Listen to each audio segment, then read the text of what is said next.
Everyone, कैसे हो आप लोग? आई होप आप लोग सभी बहुत ही ज़्यादा अच्छे होंगे एंड गियर अप होंगे आज के सेशन के लिए।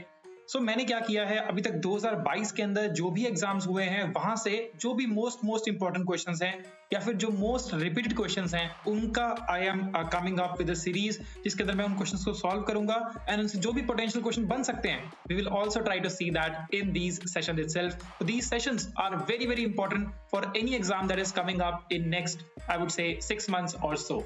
So without further ado, let's just start off with this video with a bang.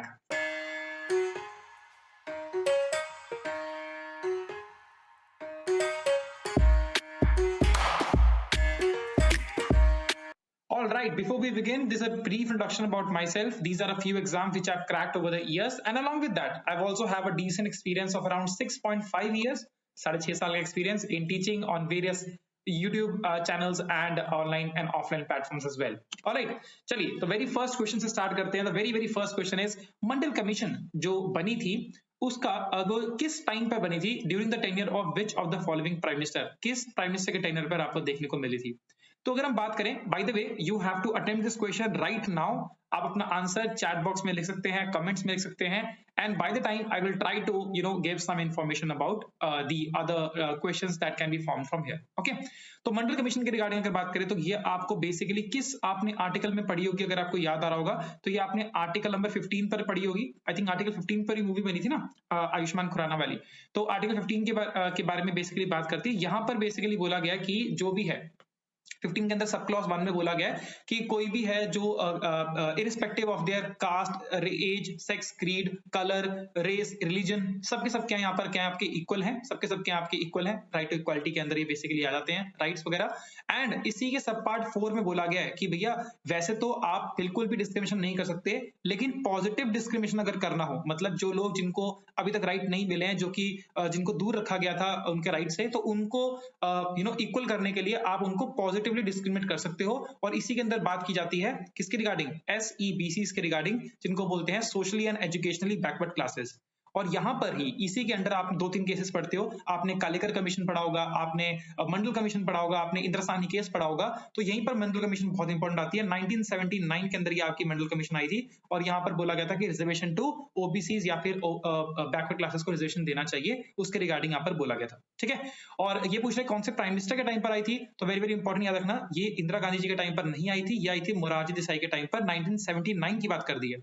Indira Gandhi जी आपको पता है 1977 के अंदर इलेक्शन हार चुकी थी। उसके बाद 1977 के अंदर कौन जीतती है party, that is Janata party क्या होती है, पावर में आती है। ये पहली बार था जब कोई भी कांग्रेस पार्टी पावर में नहीं आई थी। ठीक है, और इसकी कहानी बड़ी इंटरेस्टिंग सी कहानी है, कभी और हम लोग बात करेंगे हिस्ट्री वगैरह के अंदर क्या कभी और। तो क्या कहते हैं, जनता पार्टी पावर में आती है और जनता पार्टी के ऑल्दो जयप्रकाश नारायण को बनना था क्या कहते हैं PM of the country, first non Congress PM, लेकिन उनकी तबीयत खराब हो जाती है और कौन बनते हैं first non Congress PM of the country. First non Congress PM of the country जो बनते हैं उनका नाम क्या होता है, उनका नाम बताया मोरारजी देसाई।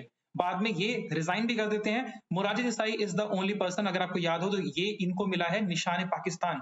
निशान ए पाकिस्तान, देखो ये जो है ना निशान ए पाकिस्तान, ये पाकिस्तान का सबसे हाईएस्ट सिविलियन ऑनर है। और हमारे देश का हाईएस्ट सिविलियन ऑनर कौन सा है, आप लोग मुझे बताओ। ठीक है, भारत रत्न यार, भारत रत्न। ठीक है, तो भारत रत्न जो है वो किस पाकिस्तान को मिला है, दैट इज खान अब्दुल गफार खान। खान अब्दुल गफार खान, वैसे ये जो है ये पाकिस्तान के हैं लेकिन इंडिया का हाईएस्ट सिविलियन ऑनर मिला है। और मोरारजी देसाई इंडिया के हैं लेकिन पाकिस्तान का हाईएस्ट सिविलियन ऑनर इन्हें मिला है। ठीक है, ये खान अब्दुल गफार खान वही हैं जिनको फ्रंटियर गांधी भी बोलते हैं और इन्हीं को फ्रंटियर गांधी भी बोलते हैं। इनको रेड शर्ट मूवमेंट इन्होंने किया था। ठीक है, रेड शर्ट मूवमेंट किया था। बाय द वे एक और इंडियन है जिनको मिला हुआ है भारत रत्न से नवाजा गया, सॉरी एक और फॉरनर है जिन्हें भारत रत्न से नवाजा गया, दैट इज नेल्सन मंडेला। एक मिनट, नेल्सन मंडेला था ना, हाँ Nelson Mandela. Nelson Mandela is the person. बहुत सारे लोग कंफ्यूज करते हैं कि मदर टेरेसा को भी मिला था, लेकिन मदर टेरेसा ने सिटीजनशिप जो थी इंडिया की अक्वायर कर ली थी बिकॉज वो बहुत टाइम से इंडिया में रह रही थी। तो when she received Bharat Ratna she was an Indian, she was not an outsider. ठीक है, तो ये ऐसे याद रख लेना। ओके, मोरारजी देसाई के बारे में आई थिंक हमने काफी सारी बात कर ली। इंदिरा गांधी जी के बारे में बात कर लेते हैं। इंदिरा गांधी जी के जो आपका एक सेकेंड, हाँ इंदिरा गांधी जी की जो मतलब क्या बोलते हैं क्रिमिनेशन ग्राउंड कह लो या फिर जहां पर उनकी क्या बोलते हैं मुझे याद नहीं आ रहा, मतलब जहां उनकी शैया समथिंग है वो बेसिकली कहां पर है, वो आपकी शक्ति स्थल। ये मुझे बताओ कि शक्ति स्थल है कहां पर, ये मैं नहीं बताऊंगा, ये कमेंट में आप लोग मेंशन करोगे शक्ति स्थल। ठीक है, इंदिरा गांधी जी के बारे में अगर बात करें, she was the very first female PM of India. अगर आपसे पूछे कि सबसे ज्यादा लंबे टाइम तक कौन पीएम रहा है, तो देखो यहाँ पर वैसे तो हमारे सबसे लंबे टाइम के लिए रहे हैं हमारे कौन से, जवाहरलाल नेहरू जी। जवाहरलाल नेहरू जी सबसे लंबे टाइम के लिए हमारे पीएम रहे हैं। अगर मैं आपको पर्टिकुलरली बताऊं तो ये 4 टर्म्स तक हमारे पीएम रहे थे, और उसके बाद चौथी टर्म के अंदर इनकी डेथ हो गई थी, दैट इज 1964 में इनकी डेथ हो गई थी। और ये कब से इन्होंने पीएम बनना स्टार्ट किया था, दैट इज 1947 से। तो 1947 से लेकर 1964 तक ये हमारे देश के पीएम रहे थे, ठीक है, याद रखना। तो अप्रोक्सीमेटली अगर आप करोगे तो अराउंड 17 ईयर्स बन जाता है। 17 ईयर्स से थोड़ा सा कम होता है, पर 17 ईयर्स के अप्रोक्सीमेटली बन जाता है। इसके बाद आती हैं आपकी कौन, दैट इज इंदिरा गांधी। इंदिरा गांधी जी जो रही थी करीबन करीबन आपकी 16 साल के आसपास यहाँ पर रही थी, 16 ईयर्स तक ये आपकी रहती है, ठीक है, very very important Indira Gandhi ji, ठीक है। इसके अलावा कुछ है काम का, चलो ठीक है, इतना काफी है। देन अगर बात करें तो राजीव गांधी, राजीव गांधी जो थे, इनकी जो शक्ति स्थल तो इनकी होगी। जवाहरलाल नेहरू जी की जो जहां पर मतलब उनकी शैया सी है, उसको क्या बोलते हैं अपन, उसको बोलते हैं अपन शांतिवन, उसको बोलते हैं अपन शांतिवन। और अगर मैं बात करूं राजीव गांधी के बारे में, तो इसे बोलते हैं वीर भूमि, वीर भूमि, ठीक है। एलटीटी वालों ने, लिट्टे वालों ने जो थे उनको ये मार दिया था, he was assassinated out there, ठीक है। चलो आई थिंक काफी एक्सप्लेनेशन होगी, let's move on to the second question. अच्छा बाय द वे इसका आंसर बी है, okay. Now, what is the maximum age, maximum gap/interval between the 2 sessions of the parliament? Parliament के 2 session में कितना gap यहाँ पर हो सकता है, मैक्सिमम गैप के रिगार्डिंग बात कर रहा है, मैक्सिमम गैप के रिगार्डिंग बात कर रहा है। तो देखो यार, ये प्रेसिडेंट की ड्यूटी है, प्रेसिडेंट ऑफ इंडिया की ड्यूटी है कि 6 महीने से ज्यादा गैप नहीं होना चाहिए, 6 मंथ से ज्यादा गैप नहीं होना चाहिए, क्या कहते हैं, 2 सेशंस ऑफ पार्लियामेंट में। इसीलिए प्रेसिडेंट मेक श्योर करते हैं कि हमारे देखो 12 महीने होता है पूरे साल में, तो 6 मंथ से ज्यादा गैप नहीं होना चाहिए, तो मतलब 2 सेशन तो पार्लियामेंट के होंगे ही होंगे। लेकिन इससे ईज करने के लिए पार्लियामेंट प्रेसिडेंट क्या मेक श्योर करते हैं कि हमारे देश में 3 सेशन हो पार्लियामेंट के। नाम याद करने का तरीका क्या है, बीएमडब्ल्यू। सबसे पहला होता है आपका बजट सेशन, जो कि आपको देखने को मिलता है जनवरी के आसपास, आपको देखने को मिलता है जनवरी से लेके अप्रैल तक चला जाता है, ये मई अप्रैल मई तक चला जाएगा। This is the biggest session out there. सबसे बड़ा सेशन कौन सा होता है, ये सबसे बड़ा सेशन होता है। देन आपका आता है सर मॉनसून सेशन, जो कि अभी दिनों में स्टार्ट होने वाला है, जुलाई से सितंबर के बीच में यूजुअली चलता है, जुलाई से लेकर सितंबर तक, ठीक है। उसके बाद आपका आता है winter session. Winter session is the shortest session. Winter session कुछ खास नहीं होता सर, शॉर्टेस्ट सेशन आपको देखने को मिलेगा यूजुअली नवंबर दिसंबर के आसपास तक आपको देखने को मिलता है। शॉर्टेस्ट सेशन आपका ये है, ठीक है। Biggest is this one. यहाँ पर बजट डिस्कशन होता है, as I mention budget discussion होता है, ठीक है। और यहाँ पर इकोनॉमिक सर्वे रिपोर्ट आती है, बजट रिपोर्ट आती है, बहुत कुछ यहाँ पर चलता रहता है। फाइनेंस मिनिस्टर वगैरह is also involve. Is the biggest session out there in the year itself. Monsoon session and all is not important. हाँ, पार्लियामेंट अगर बात करें, सेशंस ऑफ पार्लियामेंट की रिगार्डिंग बात हो रही है ना, तो सेशन आपके 3 होते हैं। जब भी सेशन होता है, जब भी सेशन की स्टार्टिंग होती है, देखो एक क्या होगा, सेशन की स्टार्टिंग होगी, एक होगी आपकी स्टार्टिंग, एक होगा आपका एंड। तो स्टार्टिंग को, ये स्टार्टिंग और एंड दोनों कौन कराते हैं, ये कराते हैं आपके प्रेसिडेंट कराते हैं। स्टार्टिंग ऑफ द हाउस को जब बोलते हैं, इसे बोलते हैं अपन एक सेकंड अभी याद नहीं आ रहा, इसे बोलते हैं अपना अरे I am not getting the exactly name, एक मिनट। एंड को बोलते हैं हम लोग, तो जब मैं भी अभी मेरे को याद आ जाएगा। बाय द वे सेशन के रिगार्डिंग होता है, देन आपकी होती है सिटिंग्स, ठीक है। तो सिटिंग के अंदर क्या होता है कि सिटिंग के अंदर क्या होता है, ये स्टार्टिंग और एंड कौन कराता है। देखो जब सिटिंग की स्टार्टिंग होगी, तो यहाँ पर जो भी हेड ऑफ द हाउस होंगे वो करवाएंगे। तो सिटिंग फॉर एग्जांपल मान लेते हैं कि अपन स्पीकर या चेयरमैन कराएंगे। जब सबसे पहली सिटिंग होती है, फर्स्ट सिटिंग जब होती है, तो वहां पर किया जाता है क्या, कोरम चेक। वहां पर किया जाता है कोरम चेक, मतलब मिनिमम वहां पर कुछ लोग आने चाहिए तभी मीटिंग चालू होगी, वरना नहीं चालू होगी, है ना। और कितना होता है, 10% या फिर 1/10 ऑफ द हाउस होता है। और जब सिटिंग खत्म हो रही होती है, तो उस टाइम पर क्या होता है आपका, दैट इज इसे बोलते हैं एडजॉर्नमेंट। सिटिंग जब खत्म हो रही है तो क्या होता है, एडजॉर्नमेंट बोलते हैं, या फिर इसे बोलते हैं एडजॉर्नमेंट साइन डी। ये दोनों के दोनों कौन रिस्पॉन्सिबल होते हैं सिटिंग के रिगार्डिंग, ये होते हैं आपके स्पीकर या फिर आपके चेयरमैन ऑफ राज्यसभा और स्पीकर ऑफ लोकसभा, ये आपके रिस्पॉन्सिबल होते हैं। मुझे याद ही नहीं आ रहा है क्या बोलते हैं ये, असेंबली ऑफ द हाउसेस को जब क्या कहते हैं, स्टार्टिंग ऑफ द हाउसेस को क्या बोलते हैं, एंड को बोलते हैं अपन प्रोरोगेशन, एंड को बोलते हैं हम लोग प्रोरोगेशन, ठीक है। और ओके, यहाँ पर होता है कुछ समथिंग, मुझे एक्जैक्टली वर्ड नहीं आता रहा, एनीवेज इसको छोड़ दो, मैं आपको दिमाग में आ गया तो मैं बताऊंगा, ठीक है। तो answer is gonna be the 6 month इसका राइट आंसर होने वाला है, ठीक है। चलो आगे बढ़ते हैं। What is the maximum life of an ordinance promulgated by the president of India, मतलब जो भी प्रेसिडेंट हमारे ऑर्डिनेंस पास करते हैं, उसकी मैक्सिमम लिमिट या फिर मैक्सिमम कितना तक ये खींच सकता है। चलिए तो बात करते हैं। देखो ऑर्डिनेंस की पावर, ऑर्डिनेंस क्या होता है, देखो ये जब पार्लियामेंट सेशन में नहीं होती, अभी हमने पिछली बात किया, देखो बड़े अच्छी तरह से मैंने क्वेश्चंस को लगाया है। अभी हमने बात करी थी किसके रिगार्डिंग, दैट इज पार्लियामेंट के सेशन के रिगार्डिंग। जब पार्लियामेंट सेशन में नहीं है, तब उस दौरान क्या किया जाएगा, अगर मान लो देश को जरूरत होती है किसी ना किसी लॉ की, तो वो लॉ बनाया जाता है अंडर ऑर्डिनेंस। अब ऑर्डिनेंस की पावर अगर देखें तो प्रेजेंट के पास कहां पर आती है, आर्टिकल नंबर 1, 2, 3 के अंदर आपको देखने को मिलेगी। अगर गवर्नर की पावर अगर बात करें, गवर्नर की पावर आती है सर आपकी 2, 1, 3 के अंदर आपको देखने को मिलेगी गवर्नर की पावर, और आर्टिकल नंबर 1, 2, 3 के अंदर आपको देखने को मिलती है प्रेसिडेंट के पास पावर। ठीक है, चलो गवर्नर की को साइड करते हैं। देखो सिस्टम क्या होता है, सिस्टम क्या होता है कि प्रेसिडेंट क्या करेंगे, on the advice of council of minister, council of ministers की एडवाइस पर, या फिर आप कह लो कि लोकसभा की एडवाइस पर, ये क्या करेंगे, कोई ना कोई लॉ फ्रेम कर देंगे। ये लॉ जो होता है इसकी वैलिडिटी होती है 6 मंथ्स की। अभी रुक जाना, अभी टिक मत करना आंसर। 6 मंथ्स की इसकी वैलिडिटी होती है, मैक्सिमम लाइफ नहीं बोल रहा हूँ, 6 मंथ्स की वैलिडिटी होती है। 6 मंथ्स के अंदर अंदर क्या होना चाहिए कि आपका पार्लियामेंट क्या होना चाहिए, फिर से सेशन के अंदर आ जाना चाहिए, पार्लियामेंट सेशन के अंदर आ जाना चाहिए। ठीक है, वो तो पता ही आपको कि साल में 2 सेशन तो मतलब होने ही होने, मिनिमम 3 तो मतलब 3 सेशन आपके होने, तो 6 मंथ्स के अंदर अंदर पार्लियामेंट सेशन में आ ही जाएगा, है ना।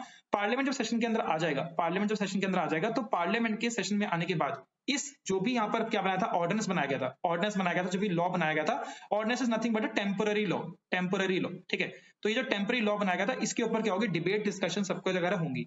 और बिल जिस तरह से पास होता है, फॉर एग्जांपल बिल का सिस्टम क्या होता है कि लोकसभा में जाएगा, राज्यसभा में जाएगा, फिर आपके दोनों हाउसेस से पास होने के बाद प्रेसिडेंट के पास जाएगा, प्रेसिडेंट इसके ऊपर साइन कर देंगे, तब जाकर बिल क्या बनता है, एक्ट बनता है। तो इसी तरह से प्रॉपर जो प्रोसीजर है, प्रॉपर डिस्कशंस होंगी, डिबेट्स होंगी, वोटिंग होगी, सब कुछ होने के बाद अगर ये बिल पास हो जाता है तब तो ठीक है।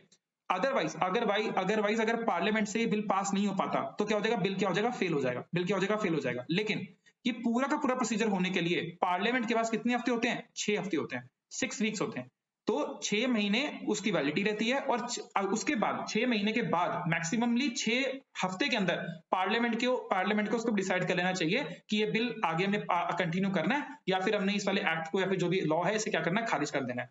तो 6 वीक्स यहाँ पर और हो गया, तो 6 महीना plus 6 weeks, 6 months is not the right option, 6 months plus 6 weeks कितना होता है, करीबन 1.5 महीना यहाँ पर और ऐड हो गया, तो यहाँ पर 7.5 मंथ्स यहाँ पर देखने को मिलता है। This is a very very important question, और भी रिसेंटली एग्जाम के अंदर आ चुका है, एक एग्जाम के अंदर आ चुका है, आप जाके देख भी सकते हैं। ठीक है, ये स्टेट लेवल के एग्जाम में, स्टेट पीसीएस के एग्जाम में आपको देखने को मिला था, तो ये बहुत ही इंपॉर्टेंट क्वेश्चन है, वेरी वेरी इंपॉर्टेंट क्वेश्चन। ठीक है, चलो आई होप आपको समझ आ गया। Next question, who among the following is the ex officio chairman of the council of states? ex officio chairman कौन था council of states का? आई थिंक इससे आसान क्वेश्चन तो हो ही नहीं सकता। ठीक है, council of states के बारे में अगर बात करें, देखो एक ट्रिक याद रख लो, वैसे ये ट्रिक की जरूरत नहीं होती है ना, सरला। ठीक है, एस का मतलब क्या होता है, संसद, एस का मतलब होता है संसद, जिसे हम बोलते हैं पार्लियामेंट। ठीक है, आर का मतलब क्या है, राज्यसभा, आर का मतलब है राज्यसभा, और एल का मतलब यहाँ पर क्या है, लोकसभा है। ठीक है, तो ये आता है सर 79, ये आता है 80, ये आपका आता है 81। तो 80 के अंदर बात की हुई है आपकी राज्यसभा के रिगार्डिंग। राज्यसभा को हम लोग बोलते हैं house of elders, house of elders, house of Lords जो कॉन्सेप्ट है वो हमने यूके से लिया था, वहां से हमने इसको देखकर बनाया था। House of Lords, house of elders, house of wisdom भी बोलते हैं। ठीक है, हाउस ऑफ विजडम भी बोलते हैं, ये हाउ नहीं है, हाउस ऑफ विजडम है। ठीक है, और इसका नाम क्या होता है, राज्यसभा तो है ही है, इसका नाम क्या है, that is council of states, इसी का नाम है, काउंसिल ऑफ स्टेट्स इसी का नाम है। अब काउंसिल ऑफ स्टेट्स के जो हेड होते हैं वो कौन से होते हैं, दैट इज द गवर्नर नहीं, चीफ मिनिस्टर नहीं, प्रेसिडेंट नहीं, vice president, vice president the right option, vice president the right option. Vice president का आर्टिकल किसके अंदर मेंशन है, देखो 52 आर्टिकल जो है वो आपका प्रेसिडेंट के रिगार्डिंग बात करता है। 63 आर्टिकल, देखो क्या करो, 1 प्लस कर दो, 1 प्लस कर दो, तो 5 का 1 6, 2 का मतलब 3, तो ये आ गया सर आपका वाइस प्रेसिडेंट का आर्टिकल है।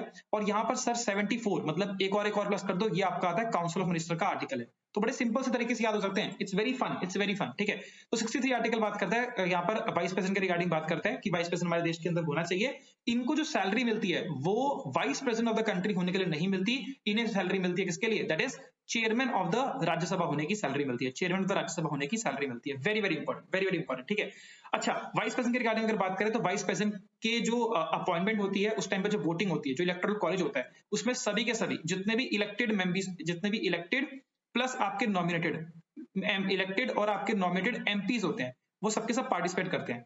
नॉमिनेटेड एमपीज पार्टिसिपेट नहीं करते in the present election, present के इलेक्शन में पार्टिसिपेट नहीं करते, लेकिन वाइस प्रेसिडेंट के इलेक्शन में पार्टिसिपेट करते हैं। ठीक है, वाइस प्रेसिडेंट के लिए, वाइस प्रेसिडेंट का जो रिमूवल होता है वो इंपीचमेंट के थ्रू आपका रिमूवल होगा, लेकिन इस रिमूवल के प्रोसीजर के अंदर क्या होती है, यहाँ पर आपकी स्पेशल मेजोरिटी की रिक्वायरमेंट नहीं होती, यहाँ पर होती है आपकी इफेक्टिव मेजोरिटी की requirement.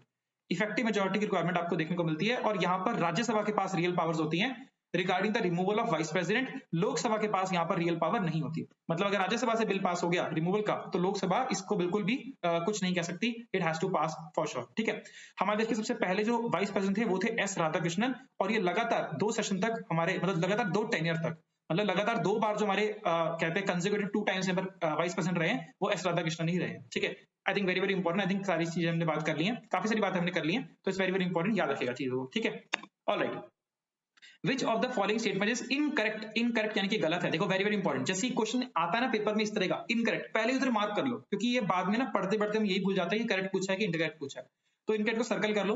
With respect to the fundamental duties, fundamental duties के बारे में क्या क्या चीजें गलत है हमें नहीं पता है। पहले हम बात करते हैं फंडामेंटल ड्यूटीज के रिगार्डिंग। तो फंडामेंटल ड्यूटीज आपकी 42nd कॉन्स्टिट्यूशनल अमेंडमेंट 1976 के अंदर क्या हुई थी आपकी, ये इंटीग्रेट की गई थी हमारे कॉन्स्टिट्यूशन के अंदर, अडॉप्ट की गई थी। कहां से अडॉप्ट की थी, ये हमने करी थी यूएसएसआर से अडॉप्ट करी थी, यूनाइटेड सोशलिस्ट सोवियत रिपब्लिक, ठीक है, यूनाइटेड सोशलिस्ट सोवियत रिपब्लिक, जो कि 1991 के अंदर क्या हो गया था आपका, टूट गया था, ब्रेक हो गया था रशिया एंड अदर अलाइज वाले पार्ट के अंदर, जिसके अंदर दो स्थान को छोड़कर पाकिस्तान एंड अफगानिस्तान को छोड़कर बाकी सबके सब जो थे वो सबके सब इनिशियली पार्ट ऑफ, जितने भी स्थान होते हैं ना, तुर्कमेनिस्तान, तजिकिस्तान, कजाकिस्तान, सबके सब वाज पार्ट ऑफ यूएसएसआर, ठीक है। अच्छा, क्यों अडॉप्ट किया था, किसकी रिकमेंडेशन पे अडॉप्ट किया था, तो recommendation of, very very important question, recommendation of स्वर्ण सिंह कमेटी, स्वर्ण सिंह कमेटी की रिकमेंडेशन पे, स्वर्ण सिंह कमेटी की रिकमेंडेशन पे हमने क्या किया था, इसे अडॉप्ट किया था, ठीक है। जब हमने अडॉप्ट किया था तो कितनी थी, ये 10 फंडामेंटल ड्यूटीज थी, लेकिन आज के टाइम पर अगर देखोगे तो यहाँ पर 10 नहीं है, यहाँ पर 11 है। तो ये 10 से जो 1 प्लस हुई थी 1, 11 जो हुई थी वो किसके अंदर हुई थी, ये हुई थी आपकी 86 कॉन्स्टिट्यूशनल अमेंडमेंट एक्ट ऑफ 2002 के अंदर आपको देखने को मिली थी।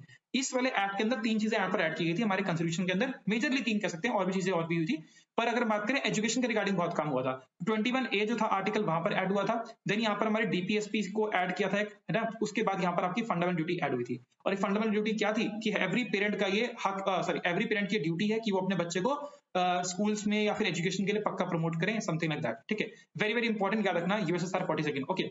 अच्छा, फंडामेंटल ड्यूटीज जो है, सॉरी फंडामेंटल ड्यूटीज जो है, अनलाइक फंडामेंटल राइट जो होते हैं फॉरेन सिटीजन्स को भी मिलते हैं, लेकिन जो फंडामेंटल ड्यूटी है वो सिर्फ और सिर्फ इंडियन सिटीजन्स को करनी होती है, वो फॉरेन सिटीजन्स को उसका कोई भी, उसके ऊपर कोई इंप्लीकेशन नहीं है।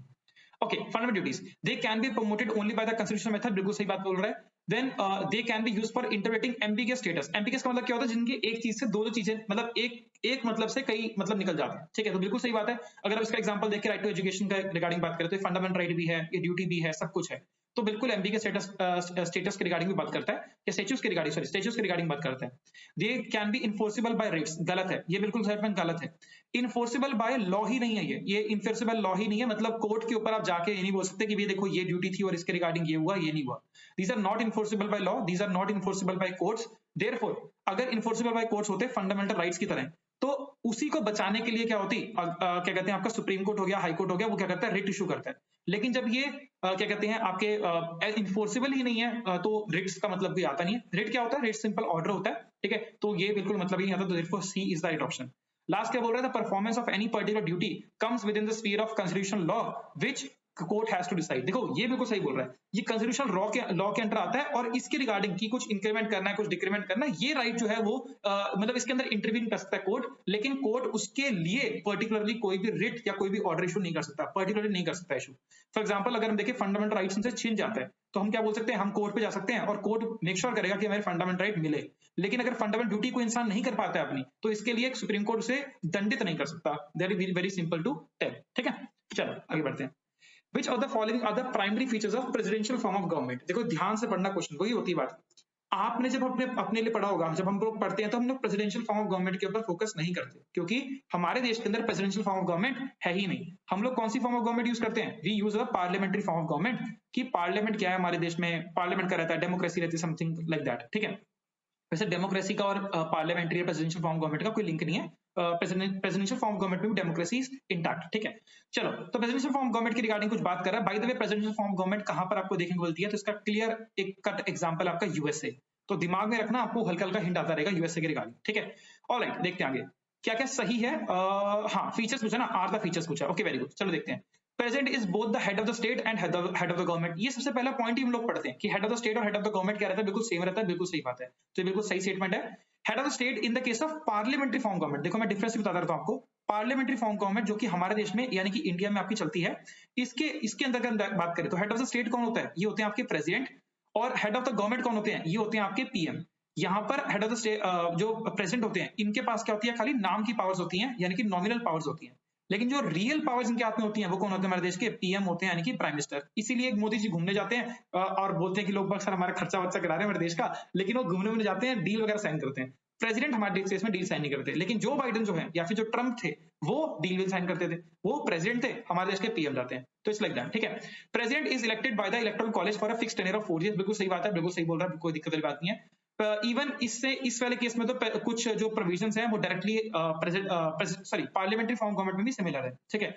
President and his secretaries are not responsible to the Congress for their acts. Okay ये पूछ रहा है कि हाँ ये बोल रहा है कि जो प्रेसिडेंट हैं या फिर उनके जो भी नीचे कुछ काम करने वाले लोग हैं वो कांग्रेस को रिस्पॉन्सिबल नहीं है। अभी कांग्रेस का मतलब हमारे देश की इंडियन नेशनल कांग्रेस से या फिर जो कांग्रेस पार्टी उससे नहीं है। कांग्रेस का मतलब होता है ग्रुप ऑफ पीपल। और जैसे अगर हम बात करें तो यूएसए के अंदर आपको देखने को मिलेगी, तो वहां पे लोअर हाउस जो है ना, लोअर हाउस है यानी कि लोकसभा जैसे जो उनके देश का है, तो उसे कांग्रेस बोलते हैं, और जो अपर हाउस है उसे बोलते हैं सेनेट बोलते हैं। तो ये बेसिकली बोल रहा है कि जो क्या कहते हैं प्रेसिडेंट होंगे या उनके जो भी नीचे काम करने वाले लोग हैं, for example council of minister लगा लो, ये लोग जो रिस्पॉन्सिबल है कांग्रेस को या फिर लोकसभा को रिस्पॉन्सिबल नहीं है। तो बिल्कुल सही बात बोल रहे हैं। ये पार्लियामेंट्री फॉर्म गवर्नमेंट के अंदर देखने को मिलता है, that is prime minister and his council of minister are collectively responsible to Lok Sabha. Article number 74 के अंदर इसके बारे में जिक्र किया हुआ है। अगर आपको याद होगा तो बहुत बहुत बहुत इंपॉर्टेंट पॉइंट है, और पता नहीं कितने एग्जाम में सीडीएस, सीएपी या फिर फलाने ढिंकाने जितनी एग्जाम है, स्टेट पीसीएस, हर एग्जाम में क्वेश्चन पूछा जा चुका है, कई बार क्वेश्चन पूछा जा चुका है, ठीक है। Swims together, sings together, NCM motion, blah blah, I think you must be knowing about it.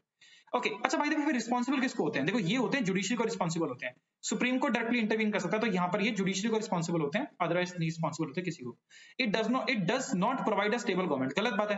देखो ये बिल्कुल, it does provide a stable government, stable government provide करता है, इसमें कौन सी बड़ी बात है? स्टेबल गवर्नमेंट तो है तभी तो चल रही है, एज सिंपल एज दैट। तो फोर्थ ऑप्शन गलत हो जाएगा, ये वाला ऑप्शन गलत हो गया, और बाकी तीनों स्टेटमेंट सही है। Therefore option number C is the right option, ठीक है। देखो दिमाग लगाकर अच्छे से समझ के करोगे तो ऐसे आराम से क्वेश्चन कर लोगे, and this is the toughest possible question. State PCS level के एग्जाम से मैंने क्वेश्चन उठाया है, और बहुत ही मजेदार क्वेश्चन है, आप लोग देख भी रहे होंगे कि लेवल अच्छा खासा है, मतलब हल्की सी mistake and you are gone, ठीक है। चलो अगर अच्छा लग रहा हो तो थोड़ा सा सपोर्ट कर दो, बाकी शेयर भी कर देना, बाद में कर लेना, पहले क्लास लगा लो पूरी, okay. Sorry whose bill prior recommendation is needed for the introduction of a money bill in the parliament। Money bill के रिगार्डिंग कुछ बोला गया कि मनी बिल जो है, मनी बिल के रिगार्डिंग की किसकी इंट्रोडक्शन की। देखो ये भी इंटरेस्टिंग क्वेश्चन है, कैसे इंटरेस्टिंग, देखो ध्यान से देखो। whose prior recommendation is needed, recommendation मतलब इंट्रोड्यूस कौन करेगा मनी बिल को, किसके लिए? इंट्रोडक्शन के लिए मनी बिल को इंट्रोड्यूस कौन करेगा पार्लियामेंट में, ये पूछा है। ये बिल्कुल भी नहीं पूछा कि कौन इंसान, देखो दो क्वेश्चन बनते हैं ना इससे मनी बिल से, कि एक होता है कि रिकमेंड कौन कर रहा है बिल, या फिर कौन पेश करवा रहा है बिल पार्लियामेंट के अंदर। दूसरा क्वेश्चन क्या बनता है कि कौन है जो कि रिकॉग्नाइज करता है कि एक बिल मनी बिल है या फिर वो क्या है, ऑर्डिनरी बिल है। ऑर्डिनरी बिल और मनी बिल के अंदर जो डिस्टिंक्शन करते हैं वो कौन करते हैं, उसके रिगार्डिंग बात हो रही है, मैं पूछ रहा हूँ। तो जो मनी बिल के अंदर जो डिस्टिंक्शन करते हैं, कौन बताते हैं कि एक बिल मनी बिल है, that is a speaker. Speaker आपके बताते हैं कि कोई बिल मनी बिल है या ऑर्डिनरी बिल है। मनी बिल के रिगार्डिंग जो आपकी आर्टिकल नंबर 110 के अंदर लिखा हुआ है मनी बिल के अंदर, इसके अंदर क्या आती है, बेसिकली सैलरीज आती हैं, देन आपके बजट वगैरह के रिगार्डिंग बात होगी, पैसा वैसे का लेन देन हो गया, जुडिशरी जो काम कर रही है उसके ऊपर जो भी पैसा खर्च हो रहा है, सबके रिगार्डिंग यहाँ पर बात हो रही है, ठीक है। लेकिन पूछा क्या है रिकमेंडेशन के रिगार्डिंग, तो रिकमेंड कौन करता है? Option number D is right option. President recommend करते हैं किसी बिल को, या प्रेसिडेंट बोलते हैं कि आप इस बिल को क्या कर सकते हो, पेश कर सकते हो in the perspective parliament and out there, ठीक है, वेरी वेरी इंपॉर्टेंट। स्पीकर के रिगार्डिंग बात होगी, money bill, okay, I think money bill के रिगार्डिंग और क्या है, हाँ मनी बिल सिर्फ और सिर्फ क्या हो सकता है आपका, लोकसभा में इंट्रोड्यूस हो सकता है, लोकसभा में इंट्रोड्यूस हो सकता है। मनी बिल के रिगार्डिंग ज्वाइंट सिटिंग एप्लीकेबल नहीं होती। ज्वाइंट सिटिंग मतलब क्या होता है, कभी भी जो भी सदन, जब भी राज्यसभा, मान लो लोकसभा से कोई बिल पास हो गया, राज्यसभा में गया, राज्यसभा ने मना कर दिया, फिर वापस भेज दिया, राज्यसभा से पास हो गया, लोकसभा ने मना कर दिया। जब आपस में ये लोग एक मानता है दूसरा नहीं मानता, तो क्या करते हैं, साथ में बिठाते हैं और प्रॉब्लम सॉल्व करने की कोशिश करते हैं, उसे बोलते हैं joint sitting. If I not wrong, ये ज्वाइंट सिटिंग आपकी 108 आर्टिकल के अंदर मेंशन है। एक मिनट, 108 है ना, उसमें डाउट आ रहा है, हाँ आई थिंक बिल्कुल सही बोल रहा हूं, ज्वाइंट सिटिंग 108 आर्टिकल के अंदर मेंशन है। इसके अंदर क्या होती है, सिंपल मेजॉरिटी की रिक्वायरमेंट होती है, और जब ज्वाइंट सिटिंग होती है तो इस टाइम पर स्पीकर ऑफ द जो असेंबली होते हैं, स्पीकर ऑफ लोकसभा होते हैं, वो इसको हेड करते हैं। अगर स्पीकर नहीं होंगे तो कौन होंगे, डेप्यूटी स्पीकर क्या करेंगे इसको, मतलब क्या कहते हैं आपके, मतलब बैठेंगे, इसको हाउस को हेड करेंगे। डिप्टी स्पीकर नहीं है तो यहाँ पर डिप्टी चेयरमैन बैठ जाएंगे। लेकिन इसके अंदर कौन नहीं होता, वाइस प्रेसिडेंट या फिर चेयरमैन जो होते हैं हाउस के, चेयरमैन यानी कि चेयरमैन ऑफ राज्यसभा होते हैं, ये प्रेजेंट नहीं होते। ये तीनों होंगे लेकिन ये कभी प्रेजेंट नहीं होंगे, ठीक है। ज्वाइंट सिटिंग एप्लीकेबल होती है, 3 बार हो चुकी है, 3 बार केसेस। एक सबसे पहले हुई थी आपकी डाउरी बिल के रिगार्डिंग, फिर हुई थी आपकी बैंकिंग कमीशन के रिगार्डिंग, फिर आपकी हुई थी पोटा के रिगार्डिंग हुई थी, ठीक है। 3 बार यहाँ पर बैठ चुकी है ज्वाइंट सिटिंग। तो याद रखना, लोकसभा में इंट्रोड्यूस होता है और ज्वाइंट सिटिंग इसके ऊपर एप्लीकेबल नहीं होती। मनी बिल के रिगार्डिंग, मनी बिल और कॉन्स्टिट्यूशनल अमेंडमेंट बिल, 2 ऐसे बिल हैं जिसके ऊपर ज्वाइंट सिटिंग एप्लीकेबल नहीं होती, बाकी किसी भी और बिल के लिए हो सकती है। ठीक है, आई थिंक आपको समझ आ गया होगा, बहुत इंटरेस्टिंग से पॉइंट है। और एक second, I am getting something, okay ठीक है, चलो ठीक है। अच्छा मैंने आपको बताया था ना वाइस प्रेसिडेंट के रिगार्डिंग, वाइस प्रेसिडेंट के रिमूवल के रिगार्डिंग इफेक्टिव मेजॉरिटी चाहिए होती है, ये बताया था मैंने आपको। तो याद रखना, स्पीकर, डिप्टी चेयरमैन, इन तीनों के रिमूवल के लिए भी इफेक्टिव मेजॉरिटी की रिक्वायरमेंट होती है। इसके अलावा इफेक्टिव मेजॉरिटी आप कहीं नहीं पढ़ोगे, मतलब आप जितना पढ़ते हो उसके हिसाब से बोल रहा हूँ, उतना और कहीं नहीं पढ़ोगे। इफेक्टिव मेजॉरिटी रिमूवल के लिए 4 लोगों के लिए रिस्पॉन्सिबल होती है, VP, speaker, deputy chairman, deputy speaker, ठीक है, very very easy to remember, ठीक है, इफेक्टिव मेजॉरिटी। बाकी के लिए किसी के लिए स्पेशल, किसी के लिए simple, that is other D. Okay चलो next question, Who allocates and reshuffles various portfolios among the ministers? ये इतना ज्यादा आसान क्वेश्चन है, और इतना सारा ये मैंने ऐसे ही डाल दिया था क्वेश्चन, ठीक है, बिकॉज आप लोग हमेशा हर 2 साल में पढ़ते ही हो कि जो कैबिनेट मिनिस्टर्स है उनकी रीशफलिंग की गई है, ठीक है, अब ये थे उनको ये उठा के ये दे दिया, ऐसे करके पढ़ते रहते हो। तो ये थोड़ा सा मैंने क्वेश्चन ऐसे डाल दिया था, मेक श्योर करो प्लीज इसका आंसर कर सको। इसका आंसर पार्लियामेंट बिल्कुल भी नहीं है, लोकसभा बिल्कुल भी नहीं है, ठीक है। अरे यार मैं तो आंसर ही बता दिया, चलो मैं तो देता हूँ खुद ही, मैं खुद ही देता हूँ। इसका आंसर है प्राइम मिनिस्टर। मुझे लगता नहीं इसके अलावा कुछ बताने की जरूरत है आपको, है ना। चलो बताता हूँ, चलो थोड़ा सा क्या देखें। हाँ, प्रेसिडेंट क्या करते हैं, अपॉइंट करते हैं। प्रेसिडेंट क्या करते हैं, अपॉइंट करते हैं, पीएम को अपॉइंट करते हैं प्रेसिडेंट, और पीएम की रिकमेंडेशन के ऊपर बाकी काउंसिल ऑफ मिनिस्टर्स को अपॉइंट करते हैं। काउंसिल ऑफ मिनिस्टर की रिगार्डिंग अगर बात करें तो ये होती है, इसे बोलते हैं real head of the government, मतलब एक्चुअल में हेड ऑफ द गवर्नमेंट जो देश में चला रहे हैं वो काउंसिल ऑफ मिनिस्टर चला रहे हैं। 3 प्रकार के आपको देखने को मिलेंगे, एक होते हैं आपके कैबिनेट मिनिस्टर, ये होते हैं टॉप टियर वाले लोग, मतलब सबसे इंपॉर्टेंट पोर्टफोलियोज इनके हाथ में है, ये वो लोग होते हैं। रेलवे मिनिस्ट्री हो गया, डिफेंस मिनिस्ट्री हो गया, देन आपके होम सेक्रेटरी, सबके सब सॉरी होम मिनिस्टर वगैरह हो गए, सबके सब यहाँ पर होते हैं कैबिनेट मिनिस्टर में। देन आपके आते हैं minister of state. Minister of state भी यहाँ पर 2 प्रकार के होते हैं, किन्हीं को कुछ ना कुछ इंडिपेंडेंट पोर्टफोलियोज मिल जाते हैं, किसी किसी को नहीं मिलते हैं, ठीक है। देन आपके होते हैं सर, आपके होते हैं डिप्टी मिनिस्टर, देन होते हैं आपके डिप्टी मिनिस्टर, डीएम्स वाले आपके डिप्टी मिनिस्टर आपको देखने को मिल जाते हैं, ठीक है। ये जो है काउंसिल ऑफ मिनिस्टर, अगर पीएम रिजाइन कर देते हैं तो काउंसिल ऑफ मिनिस्टर को भी रिजाइन करना पड़ेगा। अगर मान लो पीएम की डेथ हो जाती है तो काउंसिल मिनिस्टर को रिजाइन करना पड़ेगा। अगर मान लो पीएम क्या कहते हैं आपका, हाँ पीएम क्या कहते हैं इलेक्शन, सॉरी पीएम क्या है, हाँ चलो ठीक है, आई थिंक बहुत ज्यादा पॉइंट हो जाएगा, ठीक है इतना काफी है। हाँ, अगर मान लो कि बजट पेश हुआ, अगर मान लो बजट पेश होता है और बजट क्या होता है, फेल हो जाता है, तो क्या करना पड़ेगा, काउंसिल मिनिस्टर को रिजाइन करना पड़ेगा। एनसीएम मोशन अगर पास होता है, नॉन क्या कहते हैं आपका नो कॉन्फिडेंस मोशन अगर पास होता है, तो भी क्या करना पड़ेगा, काउंसिल मिनिस्टर को रिजाइन करना पड़ेगा। इट्स लाइक दैट, ठीक है, वेरी वेरी इंपॉर्टेंट, याद रखना। Okay All right. Okay. Then comes is आपका how much majority in the state assembly is required for the creation or abolition of legislative council of state. Legislative, देखो आपको पता है हर state के अंदर आपको लेजिस्लेटिव असेंबली देखने को मिलेगी, जिसको हम लोग बोलते हैं विधानसभा देखने को मिलेगी। इसके जो मेंबर्स होते हैं उनको बोलते हैं मेंबर ऑफ लेजिस्लेटिव असेंबली, यानी कि एमएलए। इसी अलावा एलसी जो होती है, एलसी यानी कि लेजिस्लेटिव काउंसिल जो होती है, ये आपको कुछ स्टेट्स में देखने को मिलेगी, लाइक वेरी लेस स्टेट्स में आपको देखने को मिलेगी। जैसे फॉर एग्जांपल आपको देखने को मिलेगी, दैट इज तेलंगाना में देखने को, सॉरी तेलंगाना बोल रहा हूँ, हाँ ठीक है, तेलंगाना में देखने को मिल जाएगी। देन आपका महाराष्ट्र में देखने को मिल जाएगी। देन आपके क्या कहते हैं, आपके जेएनके में पहले हुआ करती थी, लेकिन अब तो जेएनके स्टेट ही नहीं रहा, तो कोई मतलब ही नहीं बनता, ठीक है। कर्नाटक में देखने को मिल जाएगी, यूपी में देखने को मिल जाएगी, इस तरह से आपको कुछ राज्य वहां पे देखने को मिल जाएगी, ठीक है। ओहो एक सेकेंड, तो ये देखने को मिल जाएगी, ठीक है, लेकिन हर जगह नहीं है। लेकिन मैं बोल रहा हूँ कि लेजिस्लेटिव असेंबली तो हर जगह है। लेजिस्लेटिव असेंबली से अगर लेजिस्लेटिव काउंसिल बनानी है या फिर बनी हुई है, लेकिन इसे क्या करना है, खत्म करना है, तो ये वाले के लिए क्या होता है कि आपका एक स्टेट असेंबली के अंदर कितनी मेजोरिटी की रिक्वायरमेंट होती है, ये पूछा गया क्वेश्चन के अंदर। तो इसके लिए चाहिए होती है आपकी स्पेशल मेजोरिटी। कुछ स्पेशल सा काम कर रहे हो तो स्पेशल मेजोरिटी चाहिए होती है। स्पेशल मेजोरिटी का मतलब 2/3 of the present in voting, 66.67% क्या कर देंगे, अगर वोट कर देंगे, यस कर देंगे या नो कर देंगे, वट एवर द केसेस, तो फिर क्या होगा, आपकी ये लेजिस्लेटिव काउंसिल बन जाएगी। और हटाने के लिए भी क्या है, सेम ही तरीका है, ठीक है, ऐसे करके आपको देखने को मिल जाता है। देन अगर बात करें तो लेजिस्लेटिव काउंसिल के अंदर आपके 1/3 मेंबर ऑफ लेजिस्लेटिव असेंबली में जितने मेंबर्स हैं उससे 1/3 से ज्यादा मेंबर नहीं हो सकते। तो मोर देन 1/3 मेंबर्स यहाँ पर नहीं हो सकते एज ऑफ लेजिस्लेटिव असेंबली। किससे कम नहीं हो सकते, 40 मेंबर से कम नहीं हो सकते। 40 मेंबर लेजिस्लेटिव असेंबली से उससे कम नहीं हो सकते।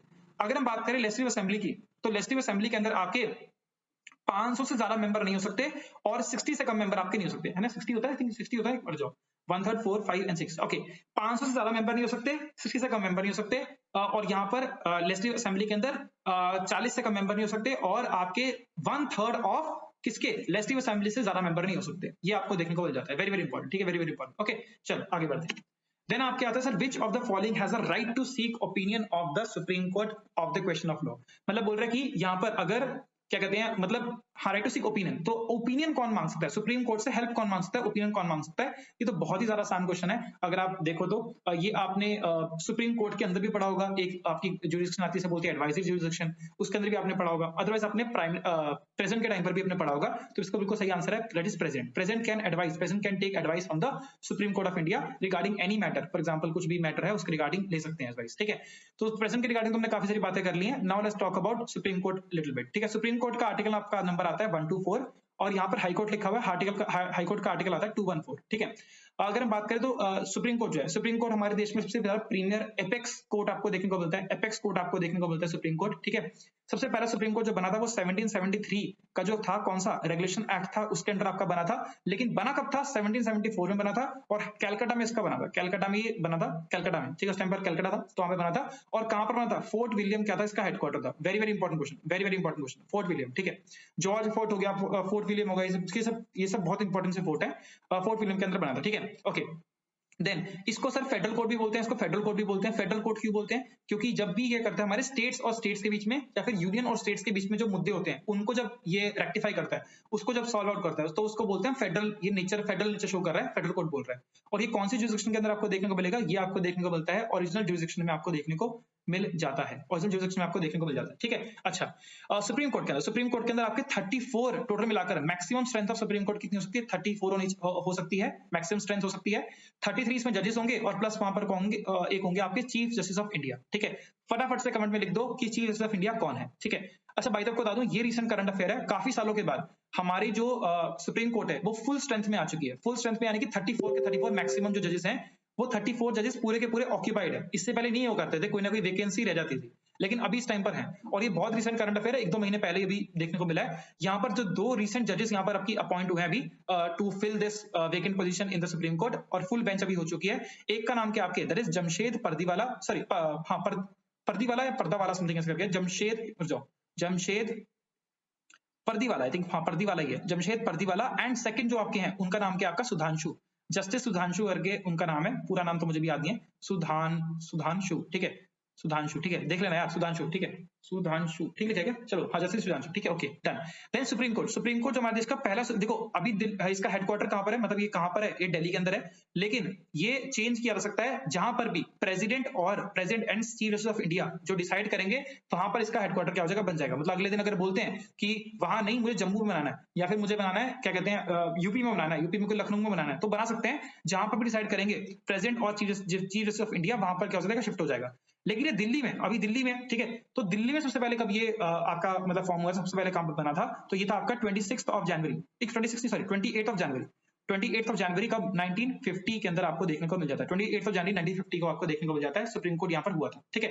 अच्छा, सुप्रीम कोर्ट के जज की जो रिटायरिंग एज है, whether it's the chief justice of India और इट्स द नॉर्मल जज, मतलब जो बाकी जज हो गए, इनकी जो रिटायरिंग एज है वो आपकी 65 ईयर्स है। लेकिन हाई कोर्ट के जो जज की रिटायरिंग एज है वो कितनी आपकी? 62 ईयर्स है। वेरी वेरी इंपॉर्टेंट क्वेश्चन, बहुत ज्यादा इंपॉर्टेंट क्वेश्चन है, याद रखना। 65 ईयर्स, 62 ईयर्स। हाई कोर्ट का एक और डिस्टिंक्शन समझ लो, हाई कोर्ट के अंदर जो होता है वो रिट जुरिस्डिक्शन जो होती है, रिट जुरिस्डिक्शन जो आपकी हाई कोर्ट की होती है वो क्या होती है? ज्यादा होती है। Writ jurisdiction of high court is far greater than the writ jurisdiction of supreme court, ठीक है। हाई कोर्ट से ज्यादा होती है। क्यों होती है कभी और बता दूंगा, आज लंबे हो जाएगा वरना लेक्चर, ठीक है। Alright, last question for the day, to whom the judge of supreme court submit its resignation। तो मैं आई थिंक काफी कुछ आपको बताई चाहूंगा सुप्रीम कोर्ट के बारे में। जज किसको रेजिग्नेशन देता है? अगर रिजाइन करना होगा जज को तो कब करेगा? देखो वैसे 65 ईयर्स ऑफ एज है, 65 ईयर्स ऑफ एज है, यहाँ पर टाइम कर सकते हैं 6 ईयर्स और 65 ईयर्स ऑफ एज, ये टाइम कर सकते हैं। लेकिन ये इससे पहले अगर रिजाइन करना चाहें तो किसको कर सकते हैं? प्रेसिडेंट को अपना रेजिग्नेशन क्या कर सकते हैं? पकड़ा सकते हैं, ठीक है। तो उनकी सैलरी जो होती है वो कंसोलिडेटेड फंड ऑफ इंडिया से यह चार्ज होती है, ठीक है। ये जो आर्टिकल है 266 के अंदर आपका लिखा हुआ है कंसोलिडेटेड फंड ऑफ इंडिया के रिगार्डिंग। जो हाईकोर्ट की जो सैलरी होती है, हाईकोर्ट जज की जो सैलरी होती है वो होती है कंसोलिडेटेड फंड ऑफ स्टेट से आपकी ये चार्ज की जाती है, ठीक है, याद रखना। देन अगर हम बात करें तो अगर मान लो सुप्रीम कोर्ट को हटाना है तो उससे बोलते हैं इम्पीचमेंट। इम्पीचमेंट का प्रोसीजर होता है। इम्पीचमेंट के प्रोसीजर के अंदर क्या होता है? 2 ग्राउंड्स होते हैं। ग्राउंड्स क्या होते हैं? पहला ग्राउंड तो होगा कि आपका मिसबिहेवियर, प्रूव्ड मिसबिहेवियर, आपने कुछ गलत कर दिया है किसी के साथ, तो मिसबिहेवियर वाला हो गया काम। या फिर दूसरा क्या होता है कि इनकैपेसिटी, मतलब इतने सारे डिसीजन दे के थक चुके हैं कि अब दिमाग ही क्या हो गया, चकरा चुका है, दिमाग सही नहीं है, तो इनकैपेसिटी। तो ये दोनों से आपका सुप्रीम कोर्ट के जज को रिमूव किया जा सकता है। इसके अलावा सुप्रीम कोर्ट के जज बन कौन सकता है? देखो क्वालिफिकेशन के लिए होता है आपका मिनिमम 5 साल experience, 5 years of experience as high court जज, अगर हाई कोर्ट के जज रहे हो 5 साल के लिए, नहीं तो क्या होना चाहिए 10 साल का 10 years ऑफ एक्सपीरियंस होना चाहिए as a high court advocate, high court के एडवोकेट का एक्सपीरियंस होना चाहिए, मतलब लॉयर का। और यहाँ पर और या फिर क्या होना चाहिए आपके डिस्टिंग्विश्ड जूरिस्ट होने चाहिए, distinguished jurist, very very important question, distinguished jurist होने चाहिए, मतलब आपको बहुत ज्यादा नॉलेज हो, अथार नॉलेज हो ज्ञान वगैरह लॉ के रिगार्डिंग, तो आप डेफिनेटली बन सकते हो, याद रखना, ठीक है। तो सभी के सभी इंपॉर्टेंट पॉइंट है, बहुत बहुत बहुत इंपॉर्टेंट पॉइंट्स है, मेक श्योर कि आप ये सब चीजों को रिवाइज करो, ठीक है। तो आई थिंक ये लास्ट क्वेश्चन था हमारे देश का, बिल्कुल सॉरी आज का देश का बोल दिया, आज का लास्ट क्वेश्चन था। आई होप आपको ये सेशन बहुत ज्यादा पसंद आया होगा, अगर पसंद आया तो please please please hit a like button and please share with your friends as well, and if you are having any questions, any doubts whatsoever, and I would love to know, please comment down, and yeah, see you the next time. Till then guys, take care, हमेशा की तरह जय हिंद। By the way, sorry to interrupt you again, अगर आपको ऐसे session चाहिए तो please please please make sure एक बार कमेंट पे ये भी लिख देना कि if you like this sessions, please marathon kind of session, लंबे लंबे सेशंस, तो मैं आपके लिए और वीडियो लेकर आऊंगा। ओके, जय हिंद, take care, bye bye. Are we going to set this planet on fire? Yes, sir! How's the George? How's the George? How's the goddamn George?